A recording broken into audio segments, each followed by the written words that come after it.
అందరికీ నమస్తే.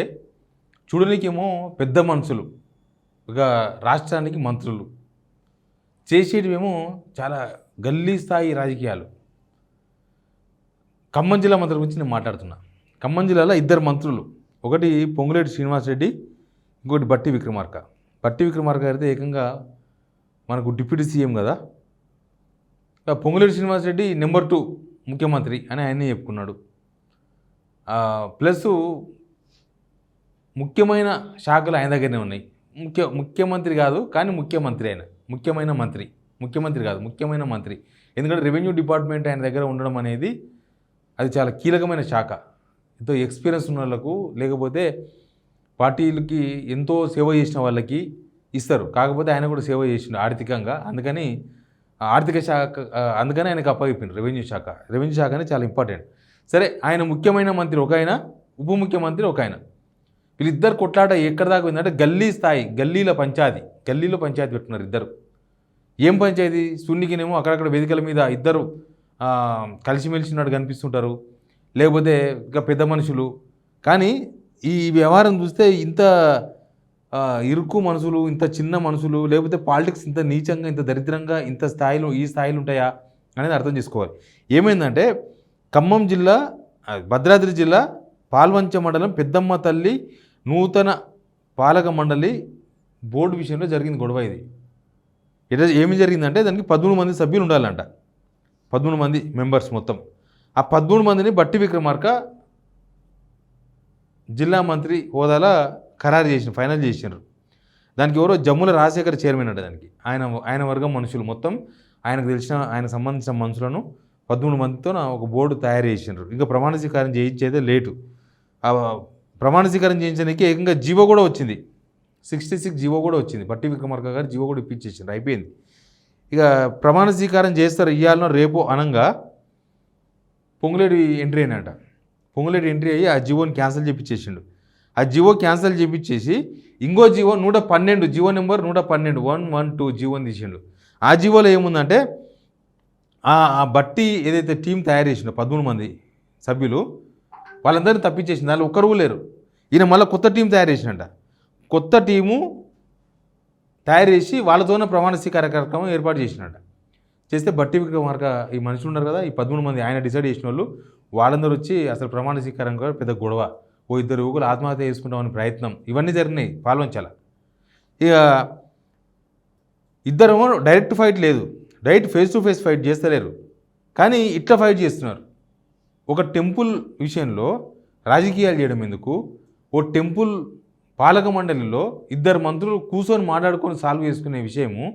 కానీ ఇద్దరు, ఆయన బట్టి విక్రమార్క ఒక జీవో, ఈయన వచ్చి ఆ జీవోని క్యాన్సిల్ చేయించి ఈయన ఇంకొక జీవో, ఈ జీవో ఇప్పించి హడావిడిగా ప్రమాణ స్వీకార కార్యక్రమం. ఇవన్నీ దేనికోసం పెట్టుకున్నట్టు? దీనిలో పొంగులేటి సక్సెస్ అయ్యాడు. పొంగులేటి ఏదో జీవో ఇచ్చి ఎవరైతే డిసైడ్ చేసిండో 13 మంది, వాళ్ళు ప్రమాణ స్వీకారం చేసిండ్రు.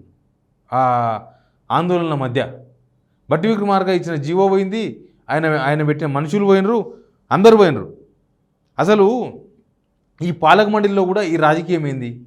మీరు రాష్ట్ర మంత్రులు, మీరు ఖమ్మం జిల్లా మంత్రులు కాదు, సేమ్ టైం పాల్వంచ మంత్రులు కాదు, లేకపోతే మీ కాన్స్టిట్యున్సీ మంత్రులు కాదు, జిల్లా స్థాయి మంత్రులు కాదు, మీరు రాష్ట్ర స్థాయి మంత్రులు. మీరు రెవెన్యూ శాఖ మంత్రి అంటే రాష్ట్ర మంత్రికి రెవెన్యూ శాఖ మంత్రి, ఫైనాన్స్ మినిస్టర్ అంటే ఫైనాన్స్ అందరికీ, తెలంగాణ రాష్ట్రానికి ఆయన ఫైనాన్స్ మినిస్టర్, తెలంగాణ రాష్ట్రానికి ఉప ముఖ్యమంత్రి, ఈయన తెలంగాణ రాష్ట్రానికి ముఖ్యమైన మంత్రి.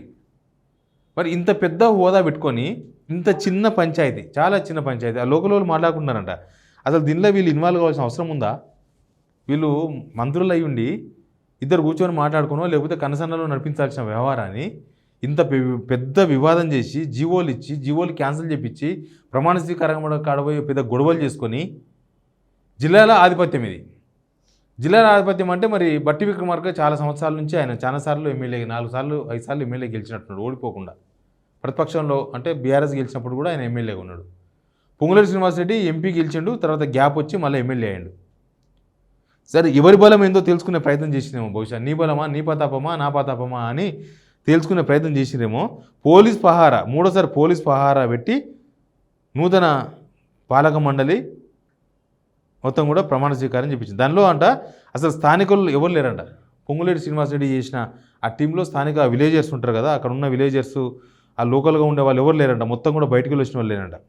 వాళ్ళందరితో చేపించేసింది. దానిలో ఎవరు బాలినేని నాగేశ్వరరావు, ఆయన కొత్త చైర్మన్ అంట ఇప్పుడు పొంగులేటి శ్రీనివాసరెడ్డి మనిషి. ఆధ్యాత్మిక భావన లేని వాళ్ళకు చోటు కల్పించాలని స్థానికులు ఆలయ పురోభివృద్ధిలో భాగమైన ఇరుగు పొరుగు గ్రామాల ప్రజలు భక్తులను విస్మరించాలని ఆందోళన చేసినారు, ధర్నా చేసినట. అది కాస్త ఉద్రిక్తతకు దారితీసింది.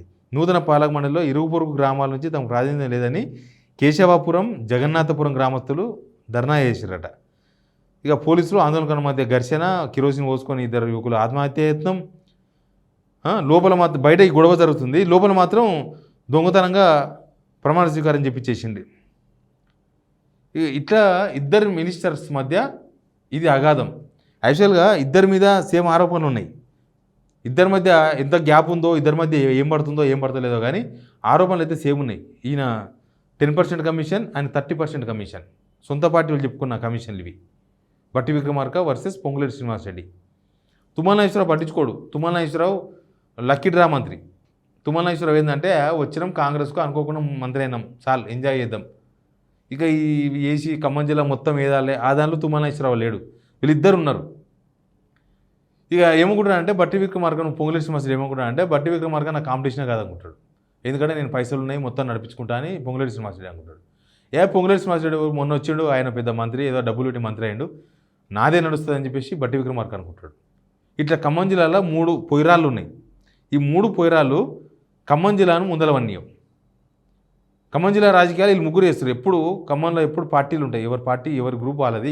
ఈ 3 గ్రూపులు, ఈ 3 పొయ్యిరాళ్ళు కలవవు ఎట్లా కూడా, అట్లే ఉంటుంది ఇది కూడా. కానీ కాంగ్రెస్ వన్ సైడ్ గెలిచింది, ఒక భద్రాచలం తప్ప మొత్తం కాంగ్రెస్ గెలిచింది. ఆడ వరదలు వస్తే పట్టించుకోలేదు వీళ్ళు ఎవరు. కానీ ఇట్లాంటి గొడవలలో, ఇట్లాంటి పతాపాలు చూపించుకోవడంలో మాత్రం పనికొస్తారు ఈ 3 మంత్రులు.